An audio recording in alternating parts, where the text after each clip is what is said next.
هل فكرت قبل كده إن ممكن تكون مشكلتك مش في الواقع اللي حواليك، لكن في الطريقة اللي بتحكي بيها لنفسك قصتك؟ شوف، في علم النفس في حاجة اسمها الانتباه الانتقائي، وده معناه إن عقلك دايما بيركز على الحاجات اللي بتأكد له اللي هو مؤمن بيه.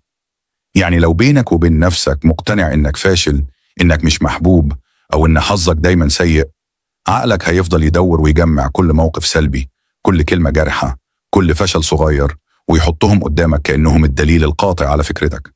بس اسمعني كويس، ده مش لأن حياتك فعلا وحشة، ده لأن عقلك بيشتغل زي عدسة بيكبر لك اللي انت بتدور عليه. والمفاجأة، لو قررت تغير القصة اللي بتحكيها لنفسك، عقلك هيبدأ يشتغل لصالحك بدل ما يشتغل ضدك. ابدأ اسأل نفسك، ايه الحاجات اللي بعملها كويس؟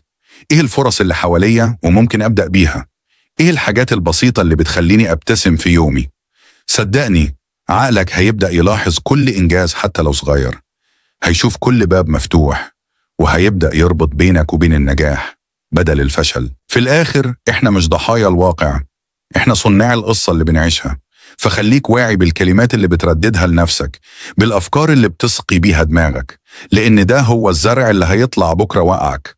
خد دقيقة وابدأ من النهاردة تحكي لنفسك قصة تستحق تعيشها، قصة بطل مش ضحية. لأن الحقيقة البسيطة هي نظرتك لحياتك هي اللي بتشكل حياتك.